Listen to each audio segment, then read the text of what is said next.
కవిత గారి పిఏ ఏదో ఒక విషయం చెప్తున్నారంటే కవిత గారి పిఏ కవిత పిఏని కూడా వాళ్ళు ఇంటరాగేట్ చేశారు. ఏం అడుగుతారు మహా అయితే పిఏలని, బాబు మీ మేడం ఎప్పుడైనా ఎవరి దగ్గరకన్నా వెళ్ళి ఏదైనా పార్సల్ తీసుకురమ్మని నీకు చెప్పిందా, లేదా నీకేదైనా డబ్బానో పార్సలో ఇచ్చి పలానా వ్యక్తికి ఇవ్వమని చెప్పిందా, నెక్స్ట్ ఎప్పుడైనా ఎక్కడి నుంచి అయినా ఇది కాశ్మీరీ అదేంటిది కుంకుమ పువ్వనో, లేకపోతే ఇది A1 గ్రేడ్ నెయ్యి డబ్బా అనో, లేకపోతే ఇది ఇంకేదో అనో, ఆర్గానిక్ పౌడర్ అనో ఎక్కడి నుంచి అన్నా ఏమన్నా సరుకులు తెప్పించుకుందా?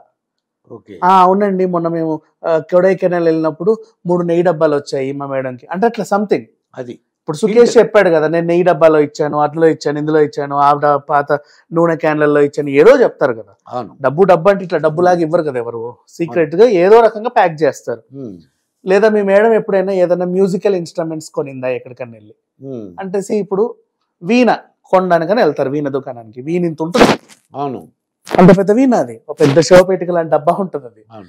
సో పైన వీణ పెట్టి కింద 2 ఫ్లోర్లో పుష్ప సినిమా లాగా ఎర్రచందనం దాచిన డబ్బుల కట్టలు పెట్టొచ్చు. ఆవిడేం చేసింది, మేడం వీణ కొనింది అంతే. కారెక్కింది వీణ, దుకాణం నుంచి బయటకు వచ్చింది వీణ, ఇంటికి అసిస్టెంట్లు తెచ్చి హాల్లో పెట్టింది కూడా వీణే. రాత్రికి అందరు వెళ్ళిపోయిన తర్వాత వీణ తీస్తే డబ్బులు ఉంటాయి. ఆ పెట్టని ఎక్కడో సర్దుతారు, డబ్బులు ఇంకో దగ్గర సర్దుతారు, వీణని హాల్లోనే పెడతారు. ఇదేరా నిన్న మా మేడం కొన్న వీణ ఎంత బాగుందో చూడని వీళ్ళు మాట్లాడుకుంటారు ఫర్ ఎగ్జాంపుల్. లేదా ఇంకెక్కడికన్నా ఏదైనా యాంటిక్ పీస్, ఇప్పుడు ఇంటి ముందు చైనీస్ సైనికులు ఉండేటివి ఉంటాయి, కాపర్ తింటారు, అవి కొనే వాళ్ళు ఉంటారు, అవునా? ఎక్కడికో వెళ్తుంది, ఫర్ ఎగ్జాంపుల్ అనుకోకుండా ఢిల్లీ వచ్చామండి ఏదో పని మీద, ఎలాగూ ఢిల్లీ వచ్చాం కదా అలా సరదాగా తిరుగుదామా అని చెప్పి తీసుకెళ్తుంది. అక్కడ 2 సైనికుల్ని కొంటది, అమ్మేవాడు కూడా 2 సైనికులే ఇస్తాడు. ఇంటికి వచ్చిన తర్వాత కూడా 2 సైనికులే వస్తాయి. రాత్రిపూట అసిస్టెంట్లు అందరూ ఎవడిళ్ళలో కాడ వెళ్ళిన తర్వాత ఆ బొమ్మ తీసి దాని లోపల ఉన్న వజ్రాలో బంగారమో తీసి లోపల దాచుకుంటారు. మళ్ళీ నీట్గా అవి తెచ్చి మళ్ళీ పొద్దున్నే ఇంటి ముందు ఉంటాయి. ఇదేరా నిన్న మా మేడం ఢిల్లీలో నుంచి కొన్నారు అని వాళ్ళు చెప్పుకుంటారు. యాంటిక్ పీసులు ఉంటాయి, పాత రోజుల్లో మ్యూజిక్ వచ్చాయి ఉంటాయి, అన్నీ ఏదైనా సరే వీళ్ళు అవి కొంటారు. కానీ కొనడానికి వెళ్ళిన చోట అవి మాత్రం కొనే వస్తువు అదే, దాని ప్యాకింగ్ ఇంత ఉంటుంది, బరువైనవే కొంటారు. ఎందుకంటే మోసేవాడికి ఆ బరువు తెలియాలి, అది యాంటిక్ పీస్ అని, లోపల కట్టలు ఉన్నాయనో బంగారం ఉందనో వాడికి అనుమానం రావద్దు. మోసేవాడికి వీణ కదా ఆ మాత్రం బరువు ఉంటుందిలే అనుకోవాలి, యాంటిక్ ఫోన్ కదా ఆ మాత్రం బరువు ఉంటుందిలే అనుకోవాలి. ఇలాంటివన్నీ కొనడానికి వెళ్తారు. సో అంటే అసిస్టెంట్లకు కూడా తెలియకుండా చేసే వేషాలు ఇవి. అప్పుడు వీళ్ళు ఏమడుగుతారంటే, మీ మేడం ఢిల్లీ వెళ్ళినప్పుడు ఎక్కడైనా షాపింగ్కి వెళ్ళిందా, ఏదైనా యాంటిక్ పీసులు కొనిందా, ఇంకేమైనా కొనిందా, ఎప్పుడైనా సరే అదేంటిది ఆన్లైన్లో ఏదైనా ఆర్డర్ తెచ్చుకుంటే పార్సల్స్ ఏమన్నా ఇంటికి వచ్చాయా, ఇంకేమైనా చేసిందా, డిఫరెంట్ వేలో అడుగుతారు అంతే.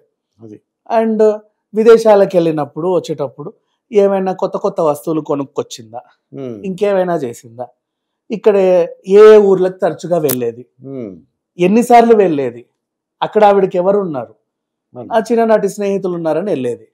ఏ చిన్ననాటి స్నేహితులు, ఎప్పుడు చదువుకొని ఉంటారు, మాకేం తెలుసు మేడంకే తెలుసు, మేడంతో పాటు మేము వెళ్ళాం అంతే.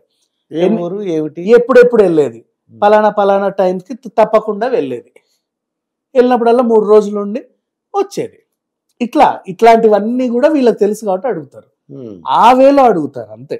ఆ వేలో అడిగి నెక్స్ట్ మళ్ళీ కవిత దగ్గరకు వచ్చి సడన్ గా ఇప్పుడు చెప్పు మొన్న తిరుపతి ఎందుకు వెళ్ళావు అని అడుగుతారు. తిరుపతి అది అది అది అది అని అనిందనుకో దొరికిపోతుంది. ఇట్లా వాళ్ళ way of interrogation different ways లో ఉంటది. అండ్ నెక్స్ట్ అలాగే పెళ్లిళ్ళకి షాపింగ్లు చేయడానికి వెళ్తారు, ఇంకేదేనికో వెళ్తారు. రీసెంట్ గా ఏమేమి కొన్నారు అని అడుగుతారు. మొన్న ఇంటికి వచ్చినప్పుడేమో ఏమీ లేదు, నా దగ్గర ఈ చిన్న నల్లపూస ఈ ఉంగరం తప్ప ఏమీ లేవండి, అవి కూడా మా అమ్మగారి నగలు, నేను ఎప్పటి నుంచో పెట్టుకుంటున్నాను, అంతకుమించి నాకు ఆస్తులు లేవని చెప్పుకుంటారు. ఓకేనా? రీసెంట్గా వెళ్ళిన పెళ్లి ఫోటోకి చూస్తే ఒక్కొక్క ఫోటోలో ఒక్కొక్క నగు ఉంటుంది, ఒక్కొక్క ఇవి ఉంటాయి. అవన్నీ ఒట్టివేనండి అని వీళ్ళు చెప్పుకున్నా కూడా ఎక్కడో దగ్గర ఉంటాయి అలాంటివి. అవి ఏంటి, డబ్బులే కదా అలా మారుస్తారు, బ్యాంక్ లాకర్లలో పెట్టుకుంటారు. ఇట్లాంటి డిఫరెంట్ అన్నీ కూడా వీళ్ళ అసిస్టెంట్లని వాళ్ళని వీళ్ళని అడుగుతారు తరచుగా ఎవరిని వెళ్తుందని. వాళ్ళు చెప్పే కీలకమైన ఆధారాలన్నీ సేకరించి ఈవెన్ ఇంటరాగేట్ చేస్తారు.